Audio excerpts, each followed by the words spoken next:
Oh god. Oh my god, my hair's stuck in it.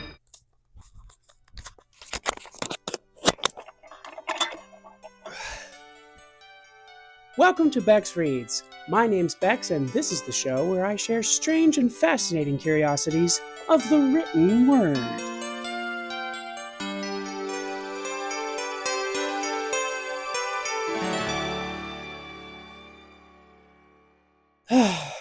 This is nice. Now that I have these fancy influencer mics, I don't have to be tethered to my computer anymore, so we're trying a little change of scenery. It's important to read in every room of the house. It's good for resale value. I find that a change of scenery can be very inspiring. You know what else is inspiring? Women. Today's book is Women Who Dared, a fucking fantastic book. This book was part of my partner's classroom wish list for their second grade class this year, and that got bought. And I was so excited about it that I thought I should do an episode of Bex Reads and learn about some powerful, daring women. We're starting with volume 2 because that's the one my mom bought me. Well, actually, it's the one my mom bought second grade children, who already has volume 1. Hey, by the way, did you know my partner has a wish list? There's a wish list that you can shop through and buy for children. I'll put the link down in the description. Anyway, let's learn about some women. How about Dorothy Lawrence, fearless freelancer. Little is known about Dorothy's earliest years, except that she was adopted by a guardian of the Church of England. She did receive an education and excelled at writing. She hoped to become a successful journalist and sold articles on a variety of topics to newspapers and magazines as a freelance writer. When World War I began, Dorothy had a new goal: to become a war correspondent and report for the front lines. But not a single newspaper would hire a woman, and many even turned away male journalists because the job would be far too dangerous for civilians. Dorothy refused to give up, and at age 17, she rode a bicycle through the French countryside to Paris. She befriended 2 British soldiers in a cafe and persuaded them to smuggle out a uniform for her. They agreed to help her because they believed she would never get close to the front lines. She transformed herself from a teenage girl to a respectable-looking soldier by padding the shoulders of a uniform, cutting her hair short, and forging military identity papers with her new name, Private Dennis Smith. She met a trench-digging soldier. Trench-digging soldier.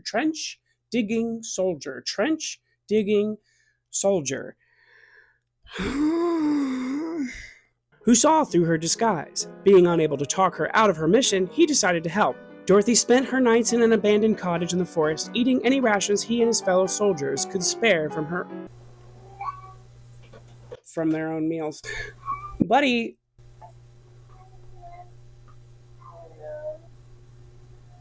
for 10 long days, Dorothy worked alongside men in the trenches. Between the grueling work, stress, and unhealthy conditions, she soon became ill. To protect the men who aided her and to seek medical assistance, she turned herself in to the unit's commander. But that was not the end of her ordeal. She was promptly placed under military arrest and later interrogated as a spy.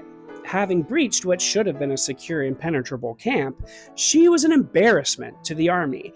A judge ordered her to remain in France and signed a document that said she would never write about her experiences. Dorothy never achieved her dream of being a war correspondent, but in 1919, despite warnings, she wrote her autobiography and shared her exploits with the world, thus cracking the door open for future female war correspondents who would follow in her footsteps.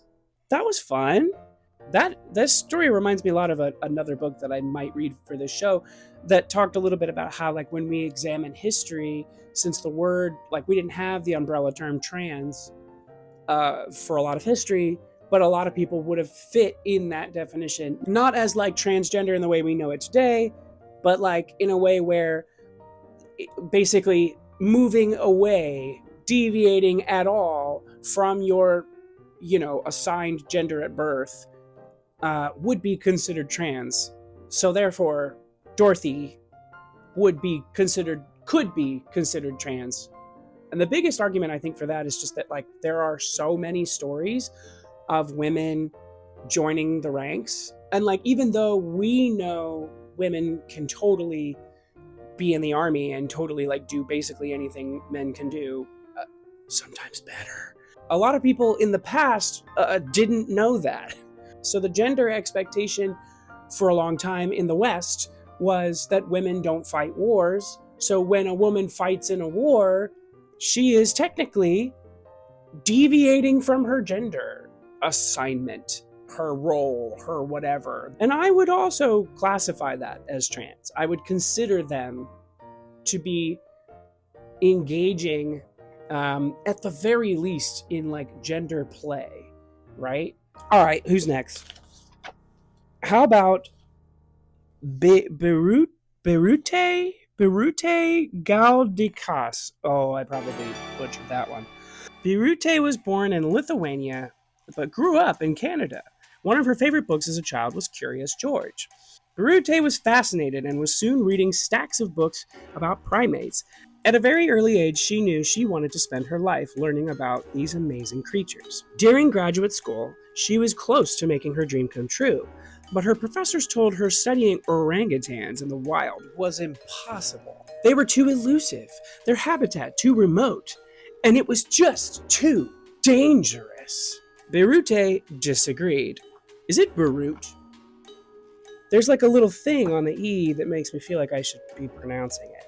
She boldly spoke to the famous anthropologist Dr. Louis Leakey. Leakey? After hearing his lecture and told him her plan. Since very little was known about orangutans at the time, Leakey agreed to help by persuading the National Geographic Society to fund a research facility in a remote spot in Borneo's rainforest. There were no roads leading to her tiny outpost. No phones, no mail, no comforts of home. There were plenty of poisonous snakes, animals, and insects. Searching for orangutans was dangerous and uncomfortable, and Biruté loved every second of it. Finally, there they were. Success at last. Biruté carefully watched the orangutans and took copious notes of everything they did. Slowly, she earned their trust, and after 4 years of meticulous observations, she published her amazing research. Biruté was the first person to discover orangutans are fruit eaters, and she compiled a list of over 400 different foods they consume. For the first time, orangutans were getting the respect and admiration they deserved. They are incredibly intelligent and can learn sign language, make and use tools to help gather food, and are incredibly nurturing. Mother orangutans spend years caring for and teaching their offspring, all activities Biruté saw up close and personal. The more Biruté learned about orangutans, the more worried she became about their dwindling habitat. Humans were destroying rainforests by harvesting trees at an incredible rate. The orangutans' homeland was shrinking. How would they survive and thrive without human intervention? She created Orangutan Foundation International and raised millions of dollars to preserve rainforests and create sanctuaries and rehabilitation facilities for injured orangutans. In 1977, she received Indonesia's highest honor, the Hero of the Earth Award. The first woman to do so.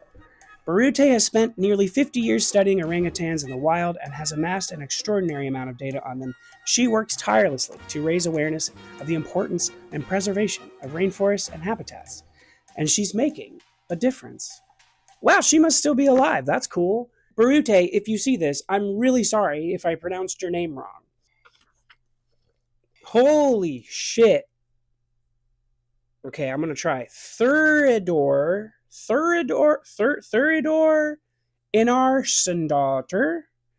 Einarsdóttir. Is that right? Unconventional sea captain. Iceland wasn't the easiest place to raise a family. The weather was rough, fishing was dangerous, and food was scarce. Then life got even harder. In 1783, a series of earthquakes shook the land. Next, a lava-spewing volcano erupted.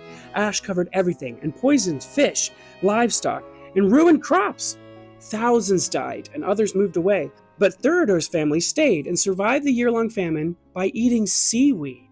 Ugh. Eventually, fishing began again, and this time, 11-year-old Thuríður wanted to accompany her father.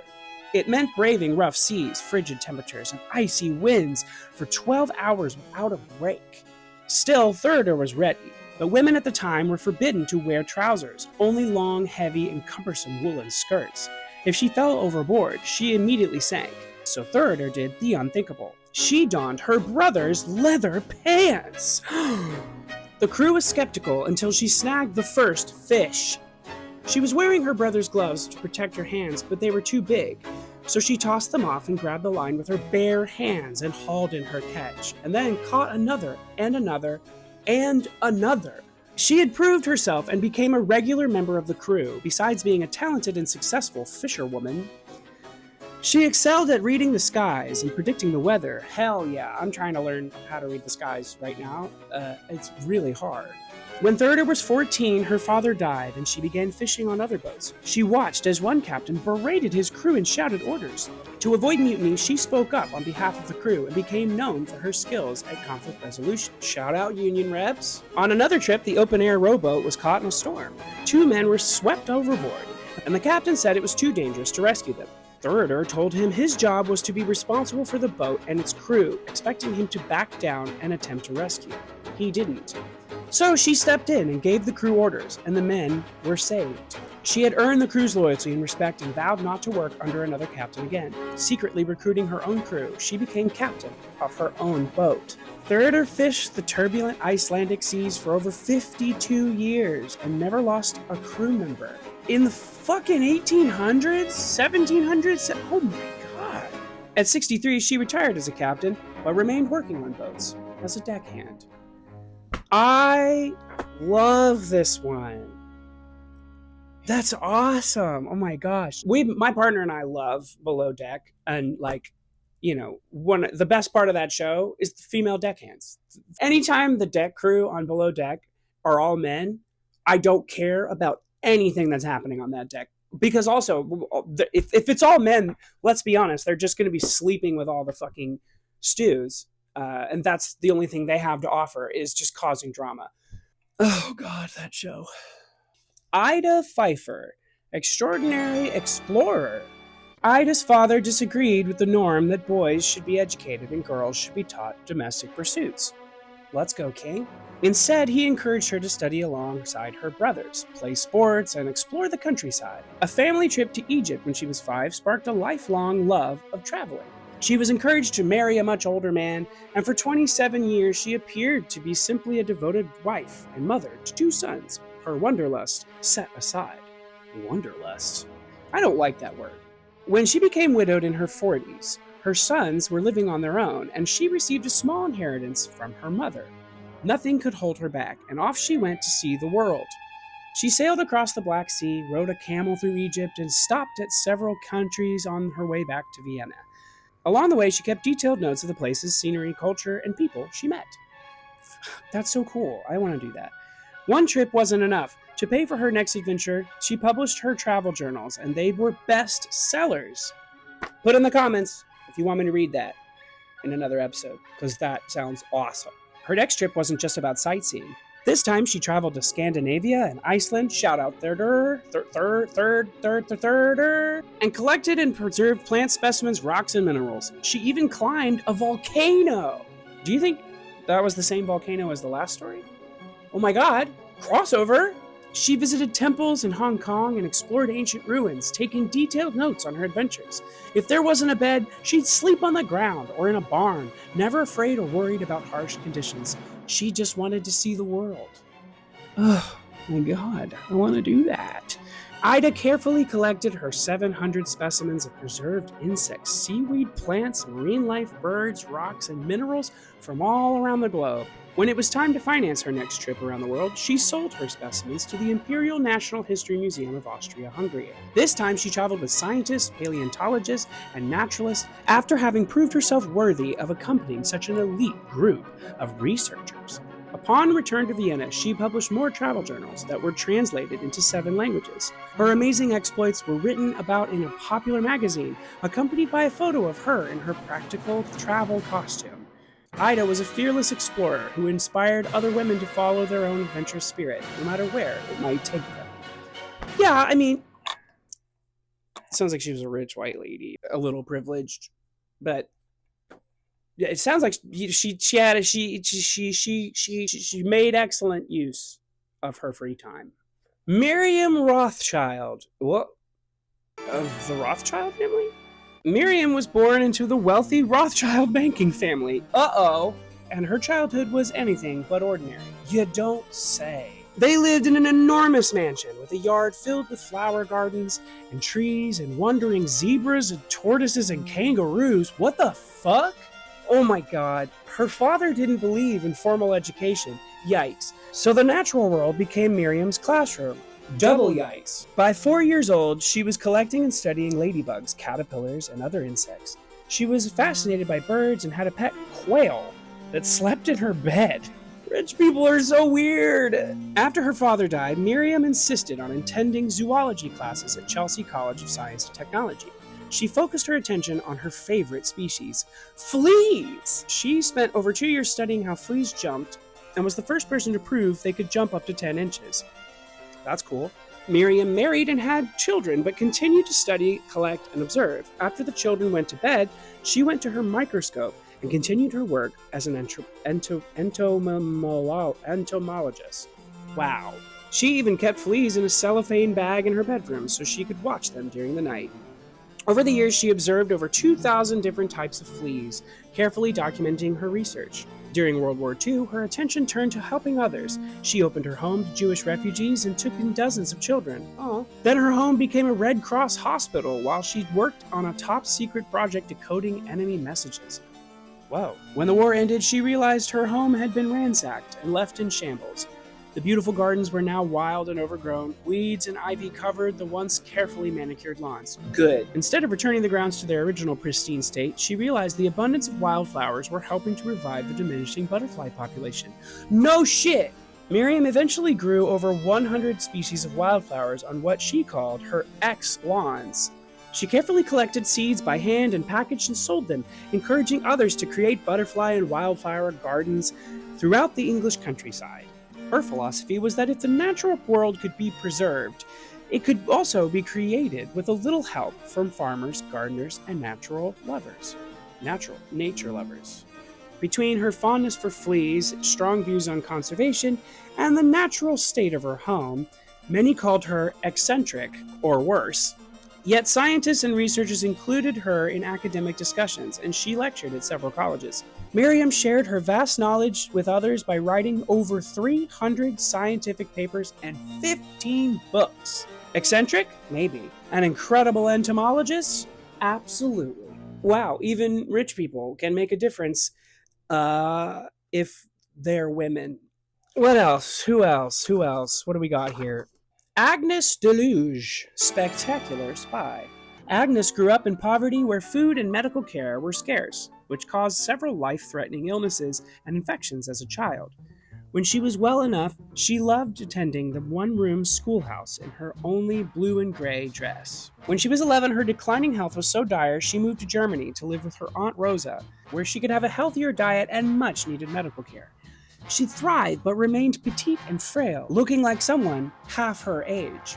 And that became an asset for the dangerous path her life would take. Agnes was intelligent and had a knack for memorization, which helped her become fluent in German very quickly. When she was 12 years old, her aunt sent her to London, where Agnes was tutored in English and attended school to help her become more proficient. That word triggers me. Proficient. I was never proficient in school. Agnes was aware that World War II was spreading across Western Europe, but was encouraged not to ask questions. Her aunt was always busy and secretive, but Agnes didn't know what was really going on. She was happy with the bountiful meals, clean clothes, and string of tutors. In 1941, she was sent to Paris for 5 months to learn French. Soon fluent in several languages, she returned to Aunt Rosa's house and was asked to translate letters from German to English for Rosa's visitors. This young schoolgirl was now working undercover to help Jews escape Nazi Germany. Oh, thank God. I'm not gonna lie, I really thought Aunt Rosa was a Nazi. Agnes was frequently memorizing precise codes that she would pass on to others in the spy network. Nobody expected such a young, tiny girl to be doing such dangerous work, so her first code name was 369 Kid. She wasn't paid for her work, but was promised American citizenship after the war, if she survived. On her 15th birthday, she received a strange gift, an accordion, with a special purpose. She took lessons for her most daring mission. out in the open. She played at recitals with secret agents in the audience. She'd smile as she hit a note that revealed a coded message, and did it successfully over 20 times. Agnes frequently spent time at Rose's vacation villa, where she hid Jewish refugees and POWs in a secret underground room before they hiked over the mountains into Switzerland and into freedom. Because of her courage and bravery, hundreds of lives were saved by the spy nicknamed Mighty Mouse. Aww. I love kid spies. There's a lot of good ones. It's always like a teenage girl that is the fucking fulcrum of an entire spy network that civilization is banking on. Ugh, women carry the world. How long have I been reading this? Should we do more? Kitty O'Neill, Rad Racer. Kitty was only 5 months old when she was struck by a trio of diseases: measles, mumps, and chickenpox. God. She recovered but lost her hearing. She learned to read lips and sound out words by holding her hand to her mother's throat when she spoke. Whoa, cool, vibrations. Being deaf didn't slow her down when it came to being active. In fact, she wanted to try everything and do it fast. She loved swimming and decided to join the diving team, but the coach would shout directions she couldn't hear when the divers were practicing. Twist right, twist left, flip. The solution? He'd fire a gun loaded with blanks when she was to change directions. She didn't hear the gun, but she felt the vibration. Before long, Kitty was a champion diver. Illness struck again, this time meningitis. God! Kitty's recovery was long and brutal, but when she did recover, she wanted to try even more exciting and thrilling activities like scuba diving, hang gliding, and skydiving. But most of all, Kitty loved speed. The faster, the better. And it didn't matter if it was on land or on the water. In 1970, she broke a water skiing record by going 104.85 miles per hour. The fuck? How did her legs stay on? She also raced speedboats, motorcycles, race cars, and snowmobiles. Girl, slow down. Well, no, don't slow down. Keep going. But also, I'm scared. Soon, her love for extreme sports and the thrill of danger landed her a job as a stunt woman. Her high fall of 127 feet off a 12-story building into an airbag was a record breaker, until she fell 180 feet from a helicopter, breaking her own record. Wow! Can we all just have a good, sincere wow? She was much sought after to perform daredevil stunts and car chases for television shows and movies. Kitty was always up for a challenge, and in 1976, a new opportunity presented itself, and she couldn't turn it down. I don't think Kitty knows how to say no. Kitty was going to attempt a land speed record by driving the SMI Motivator, a rocket-powered car. Not only was there a problem of the car going airborne and crashing, but Kitty could black out and lose control. She knew the risks, but didn't hesitate to get behind the wheel. Kitty set a new land speed record of 618 miles per hour. That meant she covered a mile in a mere 15 seconds. It took 3 parachutes and 5 miles to finally stop the rocket car. Hi. Kitty's fast and fearless record-breaking successes earned her the nickname the fastest woman on Earth. She never let her gender or deafness slow her down, and she courageously led the way for future racers. Aww, I hope someone says that about me one day. She never let her gender or deafness slow her down. Should I do one more? Should I do one more story? Or do you think that's done? Do you think I'm done? I think I'm going to do this one to end it because it's a strong woman, and we need more representation in that department right now, especially with certain debates that are going on. Katie Sandwina, sensational strong woman. With her parents and her 13 siblings. Fuck! 13? I can't imagine having 13 Seths in my life. With her parents and her 13 siblings being circus performers, it was a given that Katie Broombach would follow in their footsteps. As a toddler, she did handstands, balancing on her father's arms. By the time she was 16 years old, she was over 6 feet tall and incredibly strong. Hell yeah. Awesome. Her father would offer prize money to any man who could beat her in a wrestling match. Many tried, and they all failed. Yes! Yes! Yeah! But Max Hyman wasn't bothered by losing to a teenager. Instead, he ended up marrying her and joining their circus family. Hell yeah, Max! That's me. Oh, wow, this big strong lady beat me up. And I kind of liked it. He even let Katie lift him up over her head with one hand during performances. That's so hot. Katie wasn't the only one doing feats of strength at that time. Eugene Sandow was hailed as the strongest man in the world, and he just happened to be in a New York audience when Katie challenged anyone to come forward and lift more weight than she could. He confidently marched on stage. They lifted weights, adding more, and kept lifting. Katie managed to lift 300 pounds over her head. He could only raise the weight to his chest. Her victory made newspaper headlines across the country, and she changed her last name from Brumbach to Sandwina to cement her title as the world's strongest woman. Katie kept adding more astonishing feats of strength to her act that included juggling cannonballs, lifting live horses, bending iron bars, and breaking iron chains with her bare hands. Her performance became even more elaborate when she balanced a carousel on her shoulders that held 14 riders? What? It seemed her strength knew no bounds. She even performed her balancing act hours after she gave birth to her son. Katie's popularity and fame also gave her a platform to advocate for causes near and dear to her heart. Hell yeah! She was especially interested in women's rights, and while working for the Barnum and Bailey Circus, boo, boo, boo, Barnum, P.T. Barnum, TP Bottom, boo, TP Bottom. She became the vice president of a suffrage group. She was frequently written about in newspapers and earned the nickname Sandwina the Suffragette. Suffragette? Is it a J or a G? Katie continued to perform on stage and amaze audiences until her 60s. Then she and her husband Max opened a restaurant. Yeah, why not? But every now and then, Katie would surprise customers by bending iron bars, straightening horseshoes, or lifting Max high over her head while customers dined.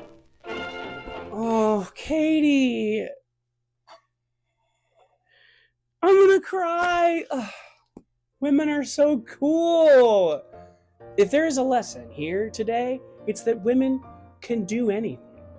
Literally anything. Like, you name it, women can do it. It makes me endlessly happy that a book like this will be in a second grade classroom. Because of me. Because of you, if you paid for things on the list. I mean, you didn't buy this, my mom did, but I said this in an Instagram post, but like, if I had this book, a book like this, in my second grade classroom, I probably would have realized I was a girl. It's just great. I'm really thrilled. I'm also realizing now, did I not talk about any women of color? Oh, shit. Canceled. Bex is canceled. Well, that's about all the time we have for today. I hope you've enjoyed this episode and learning about women and, like, you know, just like how cool they are. And join us next time as we read more books and other words. We're gonna read words.